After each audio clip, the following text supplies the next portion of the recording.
Kue hari ini, Selasa 9 Juli 2024, merangkum dua berita pilihan.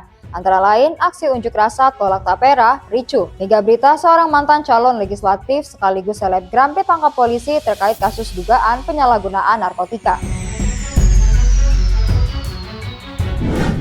Ratusan massa buruh KSBSI menggelar aksi unjuk rasa menolak Undang-Undang Tapera di Jalan Medan Merdeka Barat, Jakarta Pusat, Selasa 9 Juli 2024. Kericuhan sempat terjadi antara petugas kepolisian dengan massa aksi. Kericuhan tersebut dipicu karena massa memblokir Jalan Medan Merdeka Selatan yang mengakibatkan kemacetan panjang. Beginilah suasana kericuhan antara massa aksi dengan petugas kepolisian yang tidak terhindarkan. Kericuhan ini dipicu karena massa yang ingin melakukan long march menutup Jalan Medan Merdeka Selatan yang menyebabkan kemacetan panjang. Kericuhan ini tidak berlangsung lama. Setelah negosiasi, akhirnya buruh membuka satu lajur agar kendaraan bisa melewatinya dan mengurai kemacetan. Aksi long march demonstran itu berlanjut dari Jalan Medan Merdeka Selatan menuju Medan Merdeka Barat. Aksi unjuk rasa ini sendiri menuntut Undang-Undang Tapera yang dianggap tidak logis dibatalkan. Menurut Rizwan Lubis, Ketua Serikat Pertambangan dan Energi, buruh atau pekerja keberatan atas potongan 2,5% dari pendapatannya karena gaji buruh sendiri sudah mendapat banyak potongan dan untuk memenuhi kebutuhan hidup.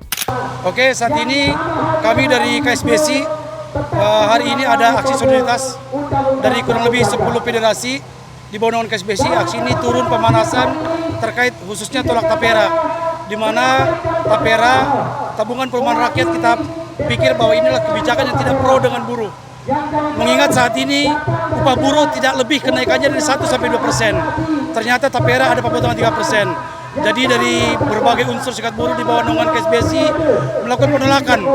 Hari ini turun ke jalan, hari ini baru konsolidasi dari beberapa daerah Jabodetabek. Tapi kedepannya aksi ini akan terus bergulir se-Indonesia, mengingat KSBSI ada di seluruh Indonesia. Oke, tuntutannya adalah kalau saat ini pemerintah masih menunda sampai tahun 2007 di PP 21 tahun 2004 terkait turunan, ini jelas, ini akal-akalan dari pemerintah bahwa kita nggak tahu Undang-Undang Cipta Kerja tiba-tiba muncul malam hari.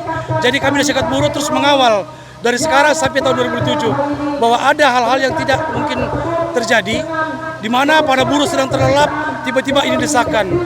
Tapera bukan cuma hanya buruh, ANS, Polri dan TNI juga dirugikan terkait ini. Dan Tapera ini jelas-jelas tidak berpihak, mengingat pengelolanya adalah dari pemerintah dan tidak transparan. Jadi kami saya pribadi dari Ketua Umum KSBSI menolak bersama jajaran terkait Tapera yang telah dibuat program pemerintah. Selain berdemonstrasi, KSBSI juga mengajukan permohonan uji material Undang-Undang Nomor 4 Tahun 2016 tentang Tapera ke Mahkamah Konstitusi. Masih tentang Tapera, sudah ada banyak masyarakat yang menolak kebijakan pemerintah mengenai potongan Tapera ini. Lalu kira-kira apakah wakil rakyat tersebut akan mendengarkan suara-suara rakyatnya? Selanjutnya, seorang selebgram yang juga merupakan bakal calon legislatif Kota Tangerang, Banten, berinisial SA, diamankan oleh petugas Polsek Metro Gambir, Jakarta Pusat. Ia diamankan di apartemen miliknya di kawasan Rasuna Said, Jakarta Selatan akibat penyalahgunaan narkotika jenis pil ekstasi. Dengan menggunakan topi serta masker, SA selebgram serta bakal calon legislatif Kota Tangerang, Banten digelandang petugas Polsek Metro Gambir, Jakarta Pusat. Ia diamankan di apartemen miliknya di kawasan Rasuna Said, Jakarta Selatan terkait penyalahgunaan narkotika jenis pil ekstasi. Dari tangan pelaku, petugas mengamankan plastik klip yang berisi serbuk pil yang diduga bekas membungkus pil ekstasi. Selain itu, dari hasil tes urin, SA terbukti positif mengandung amfetamin, metafetamin atau sabu-sabu, serta benzodiazepin atau obat-obatan. Semua beberapa waktu yang lalu, tepatnya pada hari Minggu subuh, tanggal 7, Polsek Metro Gambir mengamankan satu orang wanita inisial SA, umur 22 tahun, yang diduga kuat melakukan penyalahgunaan narkotika dan psikotropika. Untuk lokasi tempat kita mengamankan itu adanya di salah satu apartemen di Taman Rasuna Said, Jakarta Selatan.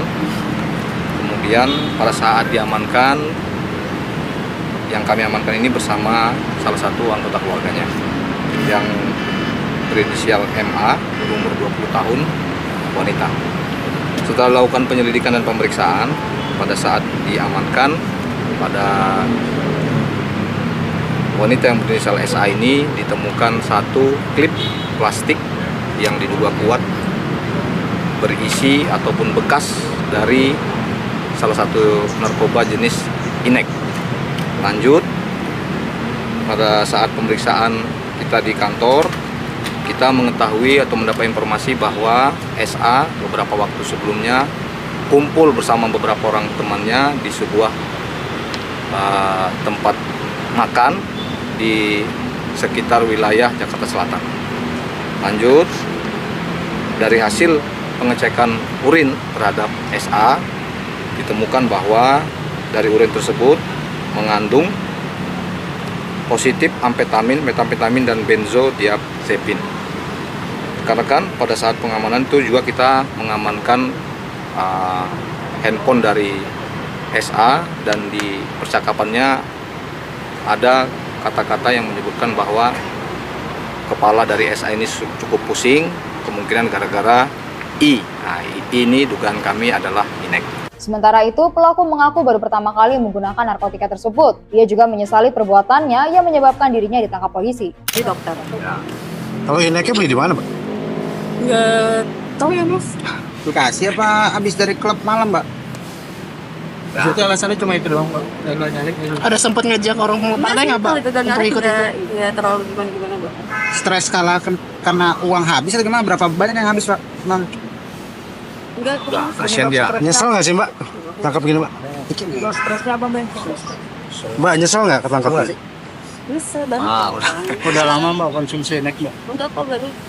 Hingga kini, petugas masih melakukan penyidikan terhadap pelaku SA untuk mempertanggungjawabkan perbuatannya. Pelaku dijerat dengan pasal 127 KUHP tentang narkotika dengan ancaman hukuman rehabilitasi. Satu lagi public figure dan bakal calon legislatif yang tidak bisa memberikan contoh baik bagi masyarakat Indonesia.